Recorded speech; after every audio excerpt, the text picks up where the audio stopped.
Great. So I have the chat up. If you want to send chat questions during the talk, that's totally fine. The talk is called Proofs, Algorithms, and High-Dimensional Statistics. And before we get started, let me acknowledge a small army of coaches, Albert, Ambika, Dan, Emily, Mike, and Reza, without whom the talk would have been even more opaque. So let's get started. What is high-dimensional statistics? It's a collection of statistics methods that are frequently used these days on large high-dimensional data sets, and together they form the basic building blocks of modern machine learning and data science. So I'm thinking of regression, clustering, PCA or factor analysis, compressed sensing, lots of methods in network analysis, and of course, many, many more. In these settings with large and high-dimensional data sets, there can be a computational roadblock to extracting useful information from your data. That is, it's not just how much data you have, but how much computation you have available to throw at it to get useful conclusions from these data sets. So as a computer scientist, the basic kind of question I'm interested in is, what are the best algorithms for these methods, for these statistics problems? Where by best, I could mean a variety of different things. I could be talking about what is the fastest algorithms, what are the most accurate algorithms, what are the most robust algorithms, and so on. And actually in this talk, we're going to see an interesting interplay of all three of these measures of the goodness of an algorithm. Before going any further, I need to tell you a little bit about how we measure speed or fastness of an algorithm. Now, one way you could do this is, of course, by running the algorithm and measuring how many milliseconds or seconds or hours it takes on your laptop, but it's useful to have more qualitative measures of the speed of an algorithm. And in theoretical computer science, we measure the speed of an algorithm by how fast the amount of computation it needs scales as a function of the size of input it has received. So think of getting an n-point data set or maybe an n-bit input, and then asking how, as a function of n, how many computation steps does your algorithm require? And we're going to be interested in two particularly different possible scaling rates that are going to show up.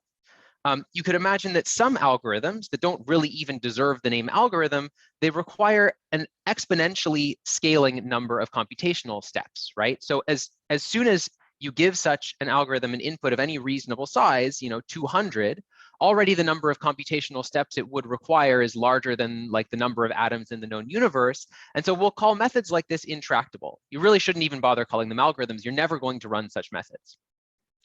On the other hand, at the other end of the spectrum are algorithms whose amount of computation scales as like n or n squared or n cubed, like some fixed polynomial power of the size of the input that it's received. And I'm going to call, for this talk, such algorithms efficient or computationally efficient. Okay. So that's your little theoretical computer science crash course. And now I can give you the agenda for the talk, which will be two main parts. The first focus of the talk is to describe a particular example problem in high-dimensional statistics. It's going to be like almost the most embarrassingly simple problem you can imagine, estimating the mean of a high-dimensional distribution. And we're going to see a situation where, until the work I'm going to describe, only intractable methods were known, and we'll see the first efficient algorithm for a variant of this problem, a very simple variant of this problem. What I'm even more interested in, though, than this example, even though the example is important in its own right, is the algorithm design technique, which involves turning certain kinds of mathematical proofs into computationally efficient algorithms. So this isn't going to make sense yet, and you'll have to wait till the second half of the talk for this second half to make sense. So let's dive into our example. The example really is about the simplest problem you can imagine. So the goal is going to be to estimate the average or the mean of some high dimensional population. So let's let D be a little d dimensional population of individuals. And that just means that every individual in the population is represented by some list of D numbers, right? So the individuals could be actual people, or they could be images and the numbers are like pixel values, or they could be, genes that are expressed differently in different tissue sites, right? So whatever list of D numbers you want. If you want to get really, really concrete, in the case that the individuals or people, maybe the D numbers are their height and their number of Twitter followers and whatever other things you want to measure about your population. Our goal is going to be that given some samples from this population, which maybe you got by running experiments or collecting data, however you're collecting your data, given some samples from this population, estimate the population averages. That is, estimate, the average of each coordinate. So in the people example, some of your friends are in this data set, Alice and Bob and Charlie and whoever, and you want to estimate the average height of the population, the average number of Twitter followers, and so on. And we want to estimate these all in one shot. Okay, so this should be a pretty intuitive problem. Our goal is going to be to perform this estimation task with small confidence intervals. I want to report an estimate of the mean, and I want to report error bars around my estimate. I want the error bars to be small. So we probably all have an intuitive notion of what this means. You probably do this with your data sets all the time, but just so we're all on the same page as to what this might mean mathematically, here's a picture. So again, I'm thinking in high dimensions, but I only have 2 dimensions on my slide. You have some samples. There are these points in blue. The true mean of the population, which I don't know, is some point here. And my goal is to report some estimate of the mean. That estimate, I'm going to call it often mu hat, is a function of my samples. And the goal is that the estimate is close. The distance between the estimate and the truth is at most some small number epsilon, with probability at least some number p. And my hope is that p is close to 1. Now, you know why I'm using the number p. It's a p-value, right? So this is my level of confidence with which I can report this size of a confidence interval. Now, it's very common that we think of p as being some fixed number like 0.95. But actually, in these kind of high-dimensional large data set settings, it's more appropriate in many cases to think of p as some number that is trending to 1 as n goes to infinity, as the size of the data set gets larger. And the reason for that is that very often, as data sets get large, you want to test many different hypotheses on the same data set. You might want to run draw many different conclusions. And you might have very long sort of machine learning or statistics pipelines. And every step of your statistical analysis has to succeed with much higher confidence level in order to be able to report like a 95% confidence level at the end of the day. So it's more appropriate to think of p as some number very close to 1 as the number of samples goes to infinity. All right, so finally, now I can tell you, like, what is the big question? This is the basic confidence intervals question. How small of confidence intervals can I report? How small should my error bars be if I'm estimating the mean of a high dimensional distribution? Of course, if I can tell you how small the error bars should be as a function of number of samples I got, dimension of the distribution, level of confidence, then you can, mess around with the algebra and you can get answers to other related questions like, say I know I need this size of error bars, how many samples do I need to collect? This is all the same question if I just rearrange the algebra. Okay, so probably you are thinking, geez, this sounds like Stat 101. Like, why is Sam telling me about this? Isn't this some extremely studied to death kind of problem? And indeed, it is studied to death if you are willing to make some assumptions about the underlying population of individuals. So if the underlying population is Gaussian distributed, then it turns out that you should do the thing that you were all probably planning to do all along, which is report the sample average. Take your samples, average them, that's your estimate of the population average. Sounds like a pretty good idea.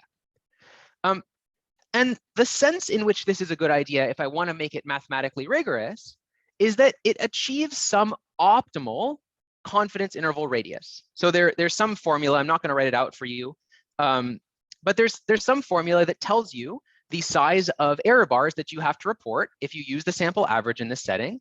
And it turns out you can mathematically prove that you cannot do any better than that. You can't find any other way of estimating the mean that gives smaller errors. So this is a great algorithm, reporting the sample mean. What if the underlying population isn't Gaussian? Or what if I'm just not willing to assume it is because I don't have any good reason to? Now, this actually happens all the time in modern data sets. Data sets have outliers, they have corruptions, they have features that are heavy-tailed instead of having nice Gaussian tails. right? So not all data looks Gaussian. And I'm drawing a one-dimensional picture here, but you could imagine in high dimensions, distributions can look even much, much crazier. So going back to our example of people, actually the number of Twitter followers among a population would tend to have a very heavy tail. It wouldn't tend to look Gaussian at all. So this kind of thing can happen for very ordinary looking data sets, or supposedly ordinary data sets. So what happens if you can't assume the population is Gaussian? Then how does this affect your error bars? Well, as we sort of know intuitively, the sample average is not robust to outliers, right? That's why we do things like discard outliers before reporting averages. And if you get a list of samples, a set of samples from a population that looks like this, it's going to contain a lot of outliers. And what that means formally, mathematically, is that the error bars that you would have to report if you were using the sample average, but you are in this kind of nasty population setting, are much, much larger than the error bars you would report if you were in the Gaussian setting. And remember, those were optimal in some provable sense. Again, I'm not going to write out the formulas for you. I'm just going to say that in some rigorous sense, these error bars in the nasty setting, if you're using the sample average, are exponentially larger. And I'm happy to give you a formal quantitative account of this afterwards if you're interested. So life is much worse for the sample average if you're in this setting. And you might think, okay, that sucks, but maybe it's just a price that I have to be willing to pay if I'm going to be willing to work with data sets that are nasty like this. That's a natural kind of thing to think, right? The data is nasty, so maybe I just have to report bigger error bars. But you would be wrong. The following is quite remarkable, and I can say that because it's not due to me. It turns out that even in these nasty data settings, if you are willing to abandon the sample average and use a smarter estimator, use a smarter way of taking your samples and reporting an estimate of the mean, this estimator basically is a high dimensional adaptation of the median. You have to pre-process your data a little bit before taking a median, but basically it's a high dimensional median.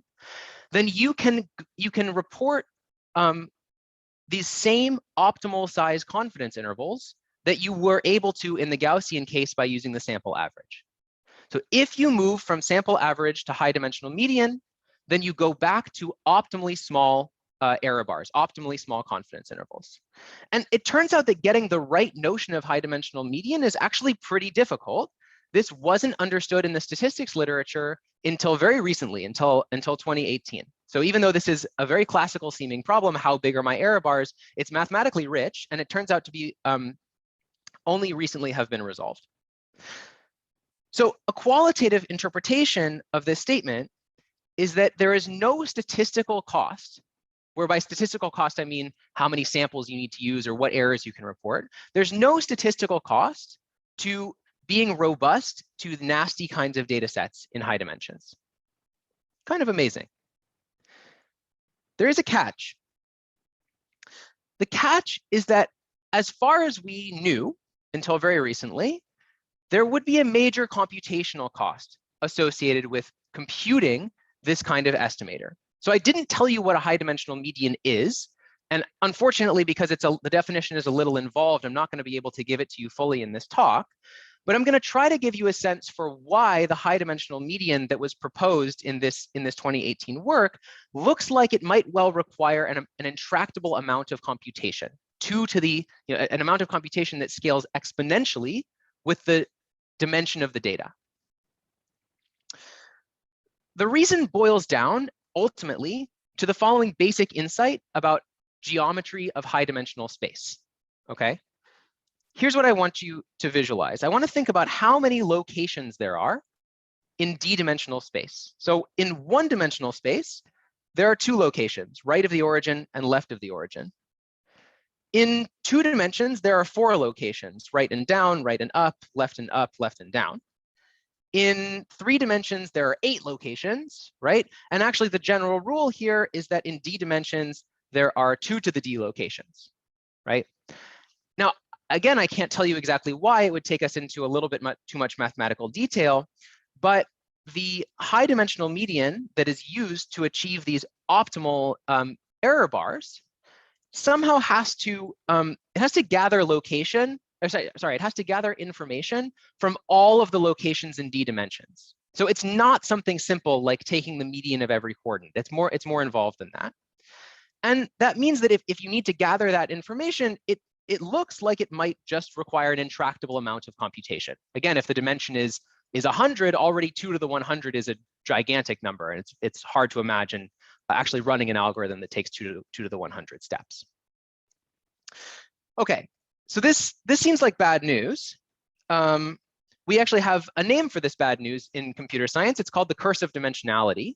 And the reason is that this shows up all the time.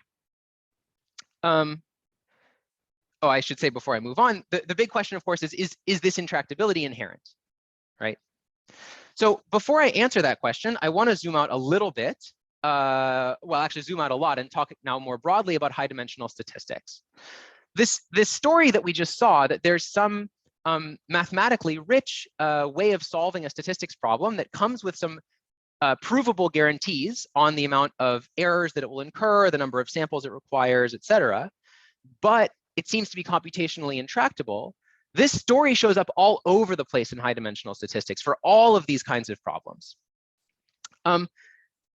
So this seems like a bad kind of situation. We're not going to ever run intractable algorithms. So what are people actually doing? Again, this is a highly opinionated view of the state of the art. Of course, there are exceptions to the cartoonish story that I'm going to tell. But very broadly, I would say that people do one of two things. You can give up on provable guarantees, right? You can try to validate your methods in some other way, validate them on synthetic data or something like that, but you're not going to have a mathematical analysis of your algorithm.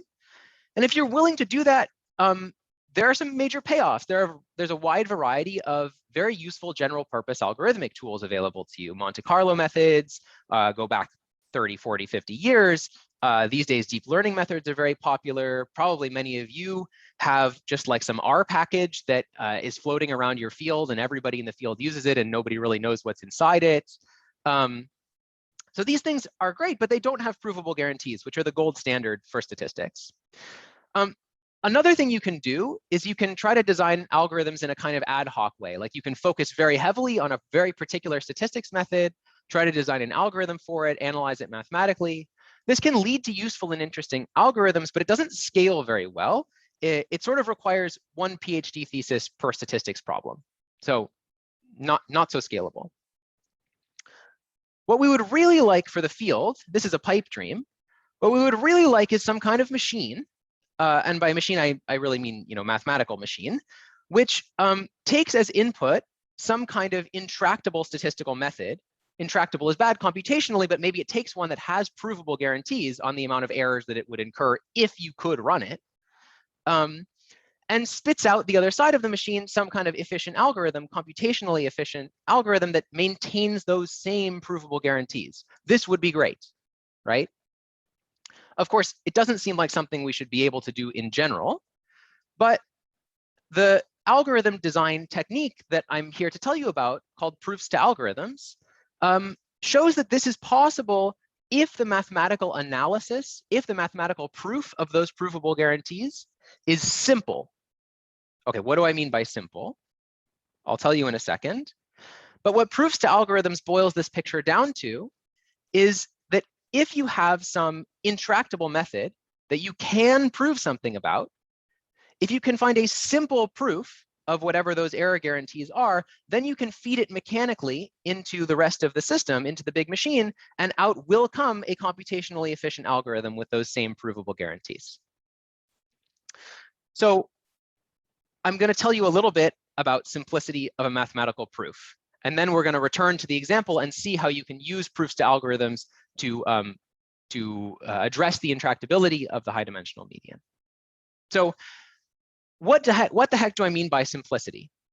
Simplicity is usually like a qualitative kind of human term, but actually we're going to be able to talk about the simplicity of a mathematical proof in a mathematically rigorous way. And we'll do that by talking about proofs as they are captured by formal proof systems. So a formal proof system is just a series of rules for deriving a true mathematical statements from previously proven true mathematical statements. And many of you probably have experience with formal proof systems in the form of proofs that you wrote in high school geometry, right? Where you had some statements that had this kind of funny form, and you derived them from previous statements with some kind of, according to some rules. The formal proof system that we will use is not the high school geometry one, it's a different one. It's called the sum of squares proof system. And don't focus your eyes too much, but the proofs, they also look like some formal kind of gobbledygook. But I'm going to give you an idea of what's under, what is at the heart of this proof system. It's a proof system that has only one rule. The rule is, and this is going to sound very off the wall, the rule is that the square of a polynomial of real numbers is bigger than 0. Okay, how the heck would you prove something interesting from that? Well, let me give you at least an example proof that is a sum of squares proof using one step of this rule. Suppose you want to prove that for every 2 real numbers, a and b, a squared plus b squared is greater than or equal to 2ab. This is a true inequality. Here's how you could prove it. It turns out that if you subtract the right-hand side from the left, you get this expression, a squared plus b squared minus 2ab. And that factors as a minus b squared. And that's the square of a polynomial of real numbers, and so it's non-negative. And this is a sum of squares proof of this inequality. Not a very interesting inequality, but it shows that you can prove something using only squares of polynomials. And now I can tell you finally what is meant by simplicity. So we will say that we now can quantify simplicity. Thanks, Hillary. We'll say that a proof is as simple as the degree of the polynomials which appear in it. So this proof is too simple because it has a degree 2 polynomial in it. Now, it might seem surprising that you can do anything interesting here, and you're just gonna have to believe me that the subset of mathematics that you can prove using this proof system occupies a kind of Goldilocks position. It's sufficiently rich that you can actually prove a lot of interesting things, but including, you could hope to prove things about statistics and high dimensions, but it's sufficiently weak. You've tied your hands behind your back enough that you can hope for algorithmic consequences from proofs like this. Okay, so almost done, just a couple of slides here to wrap things up. So now I can really flesh out this proofs to algorithms schematic for you. The goal is to start with some statistics method that is computationally intractable but has provable guarantees, and find an R simple proof. Remember, R is now some number that quantifies the degree of polynomials that appear in this proof. And it turns out that when you push it through the proofs to algorithms machine, what you get is an algorithm whose running time depends on the simplicity of the proof you started with. The dependence is that it goes in the exponent of the input size. So the number of computation steps this algorithm will take is like your data set size raised to the R. So to end up at the end of the day with an efficient algorithm, what we want is, while your data set size goes to infinity, we want the degree of your proof, the simplicity of your proof, to stay constant. So finally, let's wrap things up by going back to our example, which is estimating the mean of a high-dimensional population. So our goal was to take some samples from a high-dimensional population and estimate the mean with small confidence intervals. And we had seen that even in high-dimensional settings, you can be robust to these kind of nasty situations using a high-dimensional median, and you can maintain optimal error bars, but that it looks like computing the high-dimensional median might be intractable due to the curse of dimensionality. And finally, I can tell you what I spent my first year as a Miller Fellow doing, which is that I invented basically a new proof, a new mathematical proof, that the high-dimensional median has this property. So a new mathematical analysis of the provable guarantees of the high-dimensional median. And the new proof turns out to be something that you can write in this sum of squares proof system. It's actually 8 simple. 8 was just some number, but the point is that 8 is a number that stays fixed as your data set size and dimension goes to infinity. And the result is that at the end of the day, this was one of the key results from my Miller Fellowship. It basically says that there is not only no statistical cost to being robust to this kind of distribution, there's also no computational cost. So you can achieve statistically optimal confidence intervals robustly to this kind of nasty distribution with a computationally efficient algorithm. Okay, so just to wrap up, proofs to algorithms is a technique for designing algorithms in high-dimensional statistics. It gives algorithms that have both provable guarantees and have efficient running times. And it's not just a bunch of hot air. You can end up with new algorithms for embarrassingly simple problems like estimating the mean of a high-dimensional distribution. There are way too many people to thank to do it all individually, so I have to do it by group. Many thanks to the Berkeley Theory of Computing group, which provided just a wonderfully warm and welcoming and collaborative and exciting atmosphere while I've been here. I was in residence for a couple of semesters at the Simons Institute, which was a great place to be, and I'll be there next semester as well. And finally, of course, thank you to everybody, staff, faculty, postdocs at the Miller Institute. You've all been just a wonderful family as I've been here at Berkeley. So that's all. Thank you very much. I'm happy to take questions.